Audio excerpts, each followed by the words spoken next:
அனைவருக்கும் என் இனிய வணக்கம். நேற்றைய பகுதியின் தொடர்ச்சி நம்ம வீரமுத்து முனீஸ்வரர் ஆலயத்தை பற்றியது. அந்த ஆலயம் புதுசாக இடமாற்றம் கண்டு பிரம்மாண்டமாக கோயில் கட்டியிருக்கிறாங்க. அங்கே பரிபூர்ணமாக இருவரும் 2 தெய்வங்களுமே எழுந்தருளி செய்து அருள் பாலித்து கொண்டு வருகிறார்கள். புலியின் உருமல் அந்த கம்பீரமாக அங்கே இன்னுமே அந்த புலியின் உருமல் கேட்டுட்ருக்கு அப்படின்னு சொல்கிறாங்க. புலியோட பாத சுவடுகளும் சில இடங்களில் அந்த ஆலயத்தில் பதிந்திருப்பதாகவும் இங்கே கூறப்பட்டிருக்கு. இன்னும் கூட சில நேரங்களில் புலியின் குரல் கேட்பதாகவும் அங்கே செல்லும் பக்தர்கள், சீனர்களும் சரி இந்தியர்களும் சரி சொல்லுகிறார்கள். அண்ணன் தம்பியாக ஒன்று சேர்ந்து பக்தர்களுக்கு அருள்பாலிக்கிறார்கள் வீரமுத்து முனீஸ்வரரும் சீனர் குறி சொல்லும் கடவுளும்.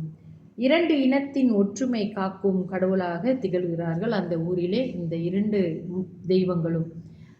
முக்கியமான தகவல் என்னவென்றால், அமையப்பட்ட இடம் இஷூன் இண்டஸ்ட்ரியல் பார்க் ஏ என்ற இடத்தில், சிங்கப்பூர் என்ற இடத்தில் இருக்கிறது இந்த ஆலயம்.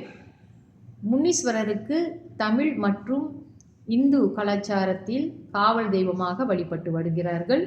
வழிபாடு முறை புத்தாண்டு மற்றும் முக்கிய நாட்களில் பால்குடம் எடுத்தல், ஜோதி ஏற்றுதல் மற்றும் தீ மிதித்தல் போன்ற வழிபாடுகளும் சிறப்பாக இங்கே நடைபெறுகிறது. திருவிழாவில் வீரமுத்து முனீஸ்வரர் திருவிழாக்கள் மற்றும் மகா கும்பாபிஷேகம் போன்ற விஷயங்களும் விமர்சையாக இங்கே நடைபெற்று வருகிறது.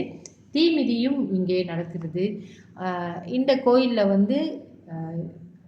சரிக்கு சமமாக 2 இனத்தவரும் இந்த திருவிழாக்களை கலந்து கொள்கிறாங்க. பார்ப்பதற்கே ரொம்ப அற்புதமாக இருக்கும்.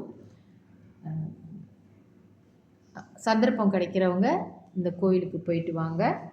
நம்ம முனீஸ்வரரும் அந்த சீன கடவுளையும் நம்ம சேர்ந்தே பார்க்கலாம்.